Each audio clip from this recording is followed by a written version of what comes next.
윤미향 의원 그 법안 가지고요. 네. 네. 셀프 보호 법안이다. 네. 야당에서 그렇게 비판하시는데 어떻게 보세요? 그러니까 실제는 그렇지 않죠. 그러니까 이 피해자분들의 명예를 회복하고 더 이상 상처를 주지 않기 위한 그런 행위인 건데 네.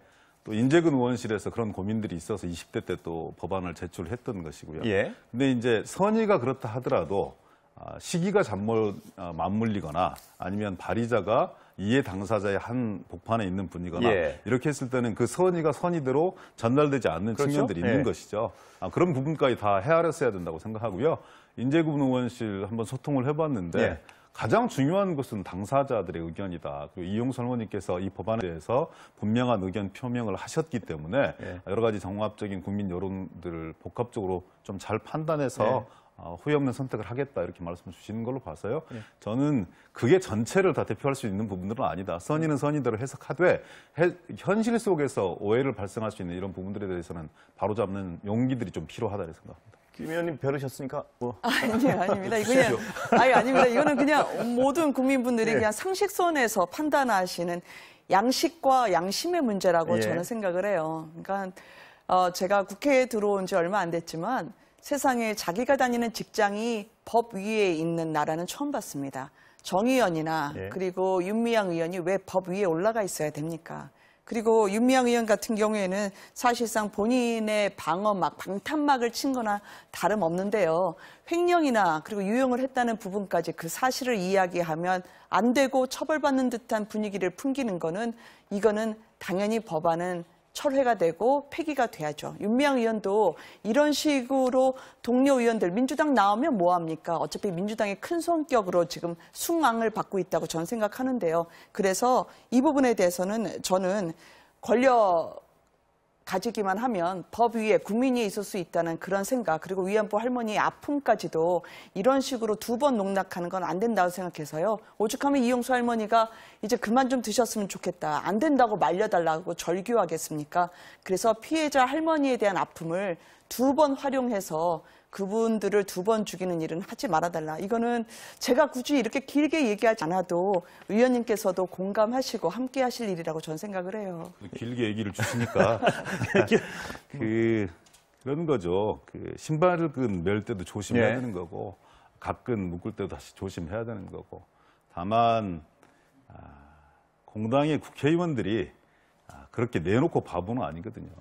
자기의 어떤 혐의점 예. 혹은 혐의 사실, 물론 사법기관에 의해서 아직 이 판단이 내려지지 않았지만 그렇게 검찰에 기소를 당했고 국민적인 의혹의 눈초리가 있는데 그런 부분을 사면받고자 혹은 면피하고자 낸 법안은 분명히 아닐 것이다. 예. 다만 과정상에서 그런 국민적 오해를 불러일으킬 수 있는 부분들까지 같이 검토하고 고려했어야 된다. 거기에 맞게 처신하고 판단할 것이다. 생각합니다. 아까 기 의원님 말씀하시는 어떤 톤을 보면요. 인재근 의원실에 확인하셨다고 그러시고 또 어떤 피해자 중심의 어떤 해결책이 있어야 된다는 말씀하신 거는 뭐 폐기 쪽으로 대강 가닥을 잡는 거 아닌가. 제가 이렇게, 당사자가 아니기 때문에 단언해서 말씀드릴 수 없습니다만 그것이 상식 아닌가 싶습니다. 예. 뭐 폐기 쪽으로 방향을 잡으신다면 더 이상 뭐 논의할 부분은 혹시 뭐 이거 없죠? 이거?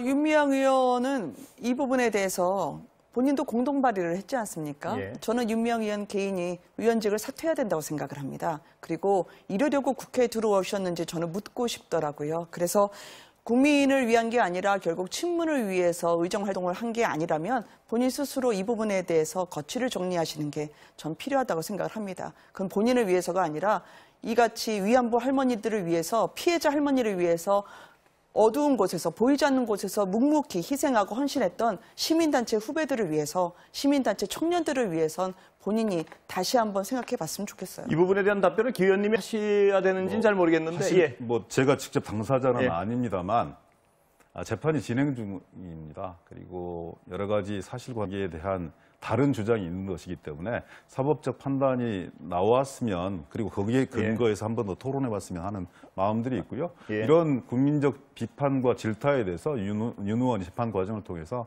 성실하게 소명할 것이라고 예. 생각합니다. 어제 이 대표 사과하실 때 제가 이렇게 화면을 자세히 보니까 여기 네. 다크스크린 없던 마음고생을 굉장히 많이 하신 것 같던데 보니까. 네. 정치적 봉합 측면에서 정치적 사과가 위력을 발휘하죠.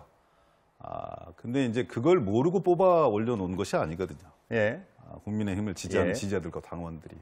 그 불안정성들이 걱정되고 우려됐으면 어떻게 30대 지도자를 선택을 하겠습니까? 그걸 죽이는 방식으로 가면 안 되거든요. 죽이는 방식으로 가고 거듭 있다는 말씀이었습니다. 말씀드립니다만 장점들을 살리고 새로운 세대가 여의도 정치권에 숨쉴 수 있는 공간들을 터주는 것이 예. 저는 우리 정치권이 해야 될 일이라고 생각을 하는데 그런 도발적인 문제 제기와 여의도 문법에 어울리지 않는 행동 이런 부분들이 불편함이 있죠. 그렇지만 국민 일각에서는 저것이 새로운 정치한 단면일 수도 있는데 근데 봉합되어 나가는 국면은 과거로 퇴행했던 그런 느낌들을 좀 지울 수가 없어서 물론 이제 본질에서는 좀 벗어난 1등 주자와 당 대표 간의 갈등이었는데 이제 겨우 1막 정도가 끝난 겁니다. 정말 예. 중요한 것은 결국은 경쟁 주자들 간의 가치와 비전을 놓고 설전들이 이루어지는 거라고 생각을 할 텐데요.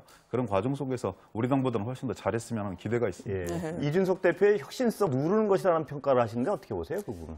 근데 저는 기 의원님께서 이 진영을 떠나서 객관적으로 중립적으로 조망해 주신 거에 대해 감사하다고 생각하고요. 네. 왜냐하면 이제 이준석 대표가 갖고 있는 상징성이라는 게 있습니다. 2030 청년 세대를 대표하면서 본인이 얘기했던 이 단어, 정치적인 문법, 이게 기성 정치인들로서는 굉장히 생경하고 어색하거든요.